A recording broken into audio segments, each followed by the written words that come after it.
I'll tell you now. An announcement on February the 25th, put this in your diary, February the 25th, Radio 4, that's the posh station on BBC, BBC Radio 4, 4 p.m, February the 25th, they're putting a special programme together as we speak now called, and I couldn't believe this, 30 Years of the Bradshaw'S on Radio, right?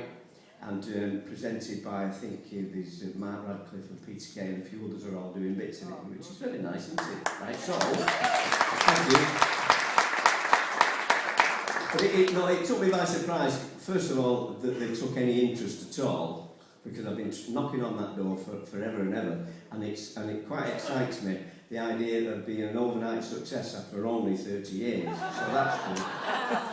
That's a start, isn't it, really? Yeah. And the other thing is that I was very surprised when they said it's 30 years, because I didn't really know. I thought it was, I said, I'm not that bloody old. And they said, you're a listed building now. So, how did it start? Well, I was having this mental aberration. I was in a radio station in the middle of the night. It was about 2 o'clock in the morning, and I was the night beat muso, which meant I played some guitar, sang some songs, played some piano, and just generally messed about during the night. And I soon found that the only listeners were my mum, bless her, who never missed a word, and a couple of security guards and a milkman. But the boss never listened, which allowed me to do what I wanted. So it got about anarchic. And one night I thought, I'll write a story instead of this, or instead of a song, I'll just do a story. And a small boy skipped into my mind as I was composing this story.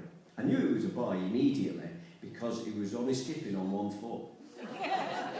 Because boys can't skip on 2 feet, you know. Didn't you know? No, he didn't. He went like this again.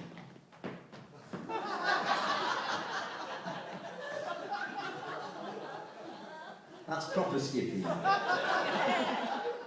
And he saw his friend at the blank wall, Winifred. Hiya, Winifred. Well, you're standing on your head again, aren't you? I can't see your face because your frocks fell over it.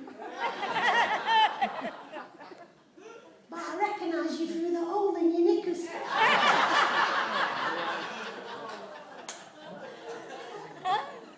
Hiya, Mum. I'm sorry I'm late. We've been collecting frog sperm. I didn't catch them because I don't think frogs come in the winter.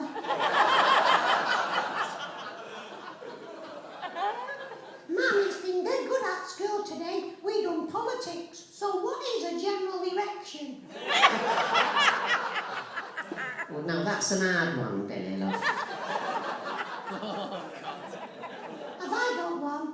Oh, not until you're 21, love.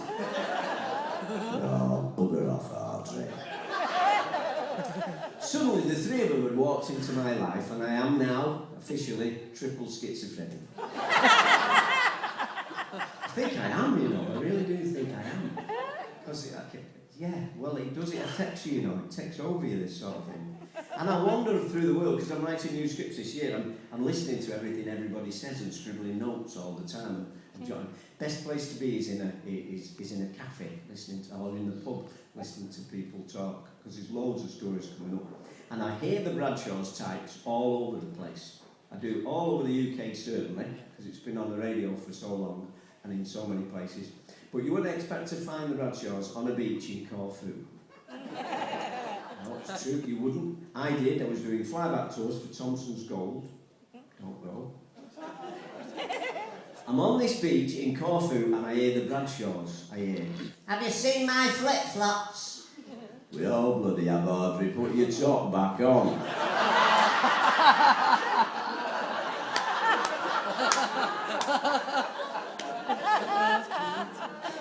I thought, they're here. And they're very easy to recognise. Billy's 7, nearly 8. He's been nearly 8 since he was first 7. Because that's what kids do. And his mum, Audrey, is just like my mum was, bless her. She used to get all the words mixed up. Heart of gold, do anything for them, anything at all. The best mother, the best wife in the world, but just a little bit dippy sometimes. And Audrey's inherited some of those skills. She can actually do whole sentences and phrases now all mixed up. She'll say things like, Oh, hell hath no fury like a woman's corns. So, and Alf is like every man in this fine room tonight, sadly grotesquely misunderstood. I kid you not, this I am speaking now on behalf of the male gender. These men, I address myself to the girls here, these men are particularly, they should be admired, they're natural hunter-gatherers. Out there in the big hard world, bringing you peace and security, kind-hearted, presents, wages. Yeah? Nobody's arguing it. They've got them under control with it. Yeah.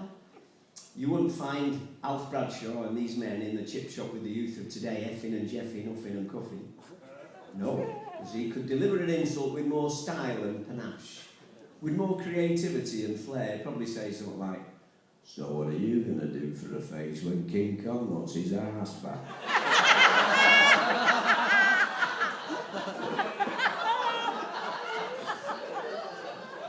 Bloody hell, 3 million sperm and you have to be the best swimmer. And he's a husband as well. Now that's a tough job to hold down, that one. He's a husband, right? So he's got to answer questions as posed by the wife. And when they come from Audrey, usually come thick and fast. Usually in that order. So, but Alf has got his honesty. He's quite a redeeming feature with Alf, really, you know. She'll say things like, Alf, love, does this frock make me look fat? "Nah, it's your bloody big arse, isn't it?"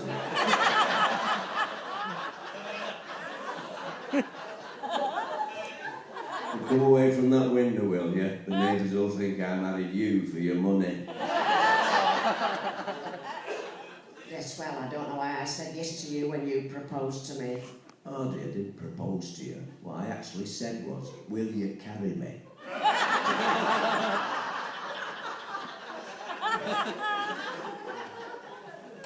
There's no romanticness in you no more, is there? There isn't. I thought you loved me once, I don't think you love me anymore now. Audrey, I think the world of you. You know, if we was on a ship at sea, and it was sinking, and there was only one lifebelt, I'd miss you.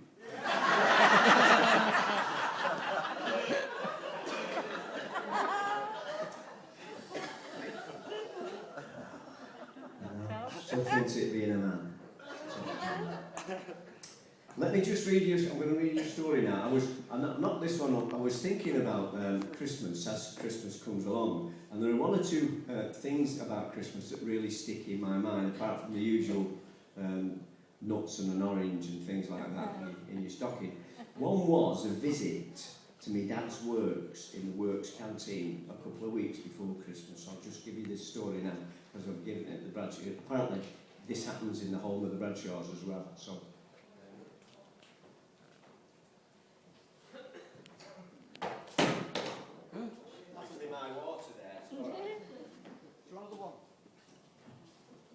This is called Canteen Santa, and it's off, if you want to know, it's off volume 20, this, in case you ever feel moved to buy a CD, you know, because I've got 25 CDs out now and 20 cassettes, and I've sold 19 now, come on. This bootlegging's gone too far, because everybody's got one. Right, so I need a brass band for this now, so will you give me a brass band? Oh, go.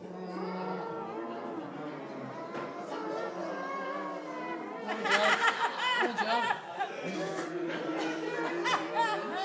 All right, that'll do.